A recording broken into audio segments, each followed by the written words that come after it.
Good morning, everyone. I'm Meera Gopinath. The introduction is already done, and I'm today talking in a conversation with Shinie Antony, who is someone who wears a lot of hats, as was already mentioned. Um, so let's directly get into the topic, which is about Lilith, a novella, which is her latest work. So, Shinie, when I read Lilith, halfway into the book, I was thinking this is one character I've never heard of before. I was wondering where did I miss her in references to the Bible or any novels that deal with the Bible. So I was really confused. Where did this person come from? She seemed to be created out of thin air. So where did you hear about Lilith, and how did this fascination start? Thank you, Meera. I just want to say hi to everyone. I know it's raining. It was like the weather here is shocking. It was hot and now it's raining. And Meera and I thought like no one's going to turn up. So everyone who's turned up here, I'm so happy to see you all. And I'm from Thrissur, and for me, Kozhikode is like a very close neighbor. So thank you all for coming. So when did I first hear about Lilith? I at some point had heard that the name Lilith is not auspicious for Christian girls. So Christian girls are not named Lilith. And this was surprising to me because my mother's name is Lily, and I would suggest this variations of the name Lilith to people, and Lillian and Lilibeth and so many names. And then when I used to say Lilith, people were like, that's not a name that Christians have for their baby girls. For me, the word lullaby, when I looked up the etymology of the word lullaby, it basically means Lilith bye-bye. Okay, it means a song that you sing to ward off evil. And surprisingly, Lilith is supposed to be the patron demoness of SIDS, which is sudden infant death syndrome. So at a time when maybe medically we did not know how cot death took place, people would attribute it to mysterious supernatural force, somebody like Lilith, who would then be a song composed especially To keep Lilith to keep away. Lilith away. And Yeah. I think that's how this name meant a lot to me. Okay. So, did you find any parallels for Lilith in any other mythological characters or any other cultures? Was there ever a parallel for Lilith? I do feel that a lot of the so-called quote-unquote bad women in mythology are written by men. Traditionally, they've been written by men. And the one thing that unites all the bad women of mythology across genres, across eras, across religions, uh, is are two things. One is that they are not faithful. Okay, and the second is that they're not good mothers. They're examples of bad mothers. Right. So the two things that we have to retain, I think, is that they're seductresses and they love to eat babies. That takes it a little extreme. Yeah, and it's like, people realize that bad women are having a lot of fun while good women have to lie back and think of other men. Okay. That also brings me to the point. Lilith starts off being the typical nurturing mother. From that point, she goes on to when her babies are stillborn, she's almost clinically detached from them. And she even names them Adam because she loathes Adam and she wants to hate these babies as well and be detached from them. So, what is that change? How did that change in Lilith occur? Can you tell us more about that? I think, like most women, she understood that this whole idea of the ideal motherhood, where you're having picnics with the baby and the baby's so happy with you, you are so happy as soon as you've given birth, sometimes without having any assistance Postpartum or depression, any nothing is- infrastructure, and plus any mental conditions that you may have, that this is definitely a con job.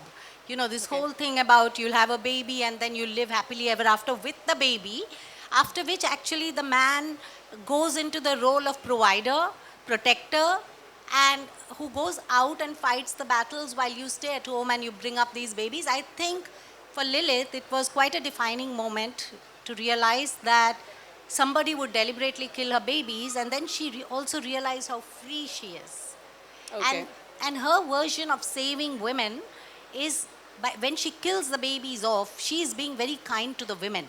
Maybe she's not being so kind to the babies, but she's being very kind to the women because she's freeing them up From motherhood. so that they can pursue any art, anything, their life. So when Adam, so just to give you a background, Lilith is the first woman in Adam's life. God created them equally from volcanoes, waterfall, earth, rainfall, floods, lava. He created them as equals. But Eve is not created equal to Adam. She is the second wife. When Adam first meets Lilith, there is no Eve. Right. There's nobody that Lilith can compare herself to. And when she is thrown out of Eden, because she will not be biddable, meek, subservient, flexible, elastic to suit what he what God wants. and Adam decree. Yeah, what God and Adam wanted out of a woman and out of Lilith. When she walks out, I imagine that she walked like a long way off, and when she looks back, Eden was everything to her. Eden was her taravad. Eden is where she was, born and brought up, Right. and that's where And she that was was living. lost That to was her. her permanent address. And when she's thrown out of there, I'm imagining her walking a long distance, looking back at Eden and seeing Eden as this tiny dot on earth. In her journey. No, tiny dot on earth. Okay, It's like okay. geographically so microscopic, she can no longer see it. Okay. And the good part of it is, now the rest of the earth that is non-Eden, the un-Eden part of earth is completely hers. Okay. She got the rest of the world. Okay. That's a very Yeah. good bargain for her. Okay. So this the role of Lilith as sperm killer and sperm stealer and baby killer, then it becomes a kind of protest against a patriarchy in childbearing, I guess, in that process, right? Another thing I noted about Lilith was that she's full of rage. Like reading about Lilith, you feel, where does this rage come from? There's so much rage in her. How difficult was the process of keeping that rage within you when you write about Lilith to constantly deal with this intense emotion of rage? How did that feel? I do feel that rage and grief are the only two basic fundamental emotions. Love and hate are the subcategories. Okay. When you're young, perhaps, because you're conditioned to think Mr. Perfect or Mr. Right is everything, then you probably read and write romances. But as you grow older, you read and write crime. Right. And I think meeting a man is nothing compared to murdering a man. I mean, that takes a lot more cunning, a lot more of your IQ, a lot more of everything that God gave you to do that. Right. Talking of Mr. Perfect, the way Samael was portrayed was very close to Mr. Perfect as compared to Adam. Adam seemed like the typical, a very subservient person who just listens to God and does not think for himself, whereas Samael was this very charismatic, powerful, but at the same time, very compassionate person who seems to be a total support to Lilith throughout the journey, right? So what was he, who was Samael modeled on in a way? Samuel is basically the epitome of all the bad, the fusion, I would say, of all the bad men who are attractive to us and whom we are told not to look at, like right from after puberty Okay. hits us, like our mothers and everybody tells us not to look at a particular kind of man. So he is kind of the amalgamation of all of that. And also he is Satan. And in some versions of the whole apple story, snake and apple story, the snake is Satan. And there are some rare versions where the snake is Lilith. Right. It's been painted. Which is how you there have... Are, there are these paintings of Lilith as a snake. So in Shinie's version, Lilith transforms into the snake that beguiles Eve into taking a bite from the apple. So I found that very fascinating, the transition from the woman form into snake and how she looks at the world after that from the viewpoint of the snake. That was very interestingly done. I just wanted Yeah. to add to your previous question, I was saying. So, Satan is someone that in this particular narrative takes on the rap, Okay. knowing fully well that it was Lilith, Lilith.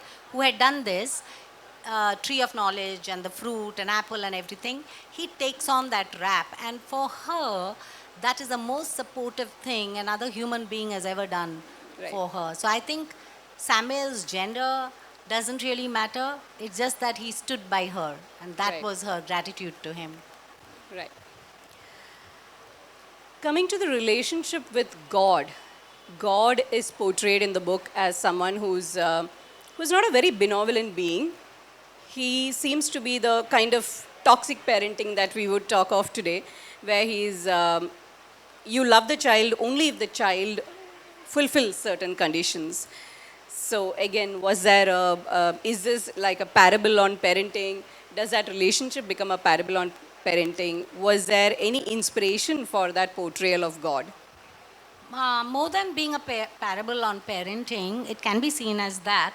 For me, it was that moment that every human being in their life comes to one moment in their life when they realize they've been betrayed by everyone, like society, family, kin, friends, lover, parent, brother, sibling. And then that is a very, very definitive moment in any human being's life, because you are then having to rely on yourself. And for me, she kind of kept God as the eternal father, as the eternal benevolent protector for herself, and to realize that she doesn't have anyone on her side because she's the so-called bad woman, and not even her father, not even God. For her, it's a defining moment, because then she has to turn to herself, which is what all of us have to do at some point in life, when everything else seems dark and dim and there's really nobody by your side, and you kind of you have to look Come at to your self-love. you have to look into the mirror and kiss your own lips. That is, again, that is a message that I felt the book kept going back to, which is self love. That we all have, at the end of the day, it is only ourselves that we depend on. I think you had mentioned a line, you pray to yourself as well, right? That was, I thought, very revolutionary. Not me, Lilith. Lilith says that Lilith. you have to don't look outside of yourself for a god. You have to Pray to make yourself. a temple or a church for yourself and pray to yourself. Yeah. So Lilith in the book also says she rues the fact that there are no temples dedicated to her. So as a deity, what would Lilith have wanted? What would she have wanted her devotees to ask of her? So Lilith came into the popular attention after the 19th century, because she has mentions in the Old Testament, and she has mentions in certain Jewish lores and legends. And it was in the 19th century that somebody wrote a short story called Lilith, and which is about Lilith scaling the walls of Eden and rescuing Eve. Okay. And how sisterhood is much more important than any other relationship in life. So after that short story came out, there was a Jewish magazine called Lilith. So it was basically like women owning Lilith and Lilith's rage. And when women feel, oh my God, it's a misogynistic, it's a patriarchal world where women don't have agency, then Lilith becomes like a pop culture reference for them. Okay. So Lilith from then on started to stand for freedom, for liberation, for doing your own thing. So if there is a temple built to her, and I hope every woman has a temple to her in their heart, then it would be about being yourself and being free. Which is kind of what I think all the mental health conversations today are about, returning to your own authenticity, especially for women, right? Self-love and authenticity. How much of Lilith is you? How much have you brought in yourself into Lilith? I think at some point in life, I started being very interested in this anger that aging women feel. Because, sometimes you see them going about their business looking very bland. You pass them by on streets. But if you stop and think, are they really thinking about what to cook for breakfast, what to make for lunch?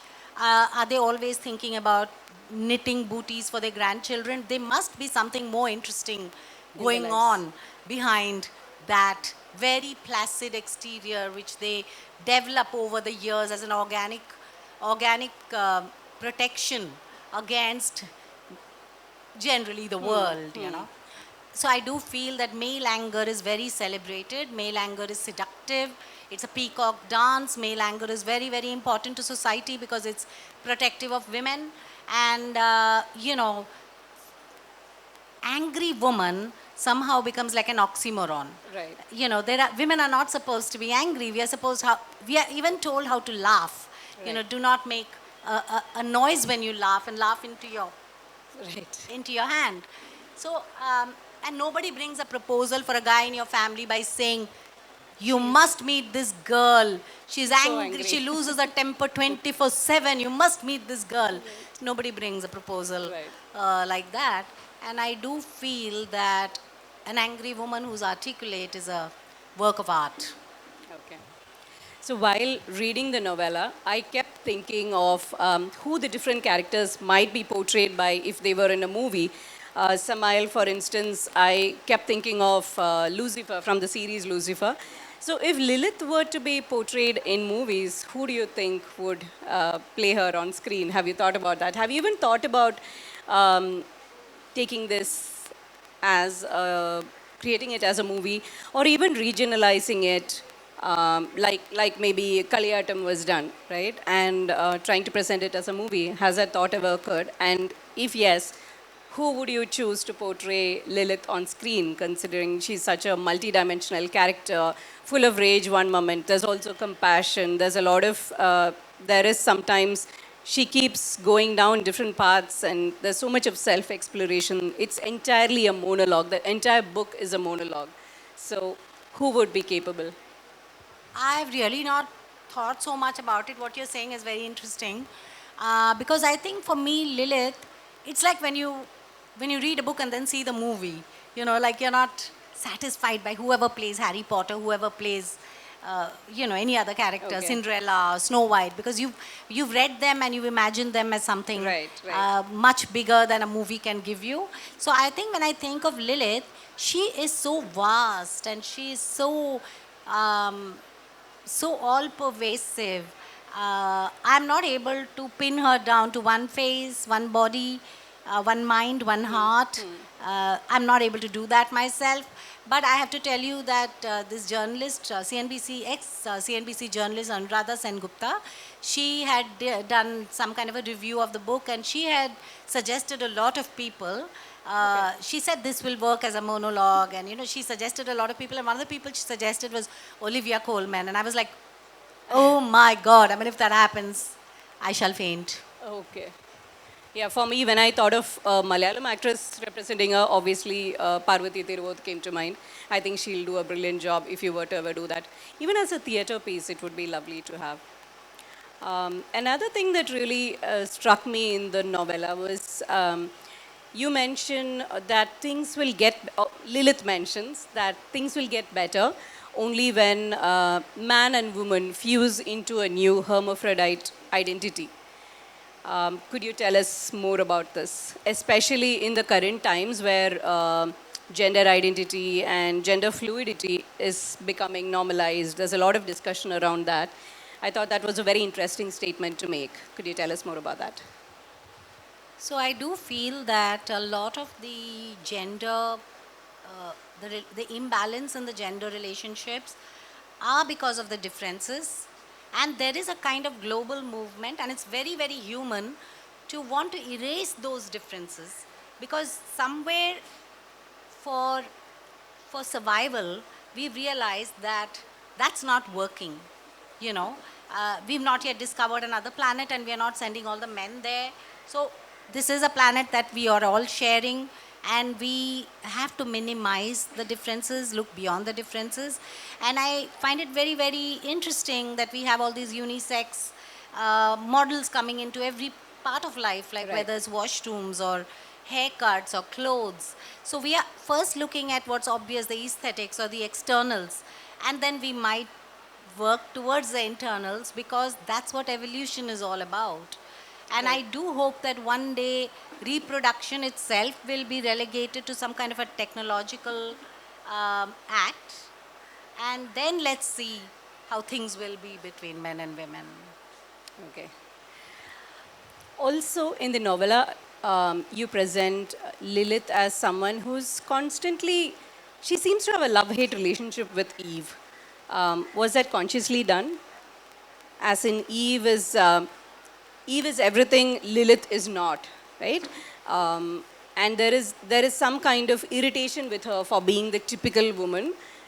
But at the same time, you see her compassion coming through when she sees that Eve doesn't know otherwise. She's always been trained to think subserviently. So there is this constant vacillation between the two emotions or multiple emotions. Was that consciously created? Did you uh, want them to be foils to each other?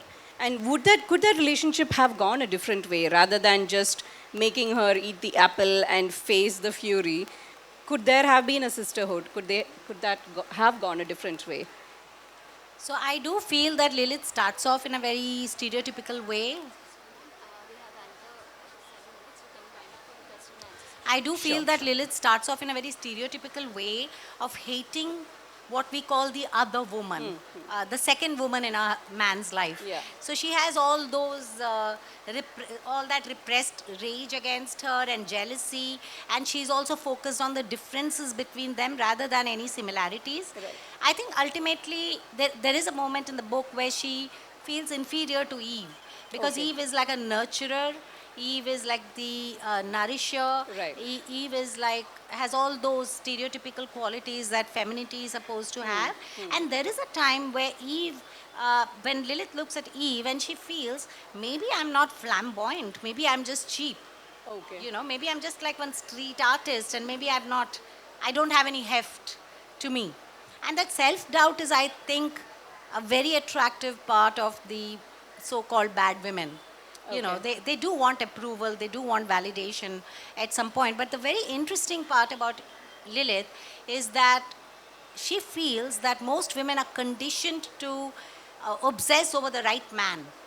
Okay. And while in life, what we really need, especially as we age and we go through a lot of stuff in life, is a sister, Sisterhood. a soul sister, a little sister, a big sister, a blood sister, a soul sister. And I think that is what Lilith realizes, and therefore looks at Eve in a different way, finally.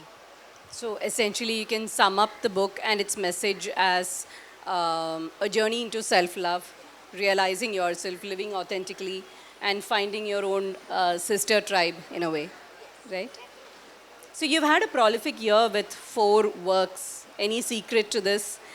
Any process writing? Any magic in the writing process? I really don't know how this has happened, but always in my life it'll be like no books, no books, no books, and then 2 books together. Okay. So I don't know how that happens. Like in 2017, I had The Girl Who Couldn't Love, which is a psychological crime novella, and I had put together an anthology of scary stories, which has Kanishk Tarur and K.R. Meera and a whole lot of other writers, Shashi Deshpande, Janvi Barua, a lot of other writers also.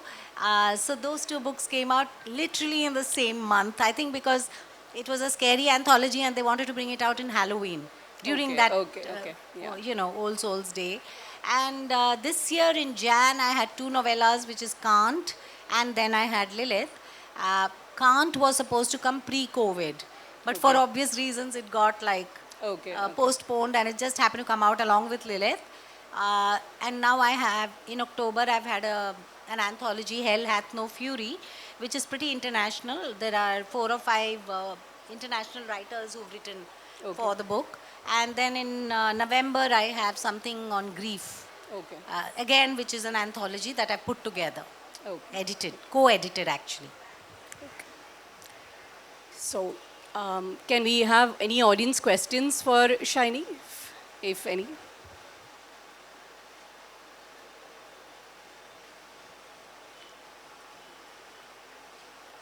So, as mentioned, Shinie Antony also hosts the Bangalore Literature Festival and the Poetry Festival. Any questions about that? Anything? About how she came into that role, what she does there? No questions? I wanted to buy one of your books. So is it available here? I hope so. Not No. available? None of my books are available. Lilith one, is not Lilith is not available. Okay. I'm very intrigued by it. I came in late, so there was not much questions I could ask.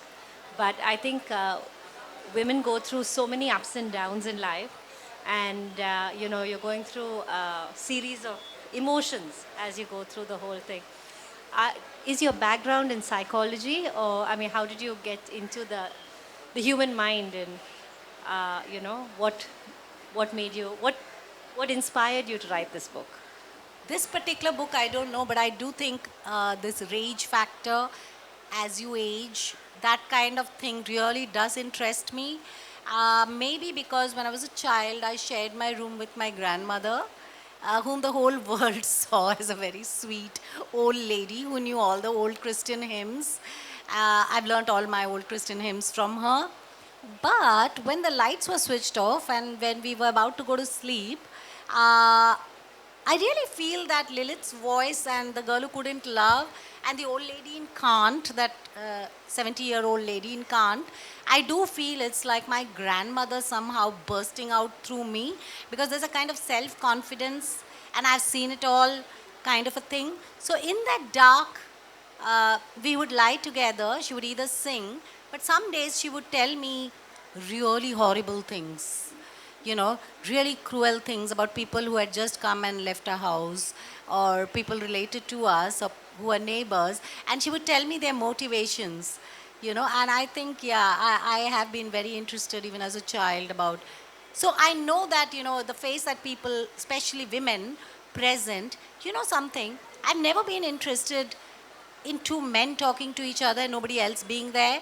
If I have to write that, I will die out of boredom, because I just think that they talk about in the kapikenda. I don't think they think there's any titillating conversation beyond that. But I do feel that writing women talking, it takes a lot of effort. It's very interesting because women may be smiling, women may look like they're not thinking of anything in particular, but if you were to scratch the surface, you'd be like scandalized. Men have no idea how much of drama and how much of hatred they are covering up. So my question is, you have been talking a lot about the sisterhood, the rage women have, and also the idea of desire and power that women have, right? But I feel like a lot of resistance to this whole idea that female have the agency, the power to desire, to want, to be angry, everything. A lot of this resistance is also coming from women themselves, because we have been going through that conditioning, that thought process. So even if the idea of sisterhood, like if I see a woman saying all these things to me, I'll be like, oh my god, what? Don't think all these things like that, right? So my question is, perhaps in response to your book, or even in your day-to-day dialogues with people, conversations, have you come across the same resistance to all these ideas, to the book or to you, or in general? I think what you said is very smart. It's at the heart of all the problems that women have, that women do not stand up for women. And that's something that we self-educate. We learn over time because we get betrayed by the women in our lives. It could be our mother, it could be our mother-in-law, it could be our female boss. And they feel they have to imitate men sometimes, And maybe it's conditioning, and maybe it's what's happened to them that they dole it out to you. I have no idea. But I think that's one of the first steps. It's like a major step in feminism to realize that you can empower other women. And not because you are powerful, definitely not, but by just listening, by just being there and supporting the right cause. I think that what you said is very important for women to be pro women. See, you have said that a rage of woman is not celebrated. But we, in our country, we have this culture of celebrating the rage of woman. That's why we adore the goddess Durga. See, rage is celebrated, and whatever woman, it is, according to me, it is celebrated out of proportion. If a woman excels, that is celebrated out of proportion. That is one thing. Another question regarding the rage is that is it not connected with the biology? Is it connected with the hormones? Can we blame it on the society or sociology or the ecosystem? And we can focus on that without taking into the biological aspect and hormones which control the woman. How nice it would be to, have that reason or excuse that it is probably metabolism, it's probably hormonal, it's Scientifically proved, no? yeah, but I think what you're missing is that if you have a supportive society, if you have a supportive man, you can work through that. It does not, your body, your biology does not have to be your destiny. It doesn't have to be your enemy. But for that, you need support. You need people to recognize that and realize that. And where you say that Durga is celebrated for her anger, she is not. It's her avatar as Kali, which is celebrated. Her anger is celebrated. Yeah. Yeah. Yeah. In female form. Yeah. Are we? Yeah. So thank you so much, Shinie, for this Thank you, conversation. Meera, and thank you everyone here, whether what I said made sense or not. I'm just so happy that you sat quietly and just looked at the two of us. Thank you.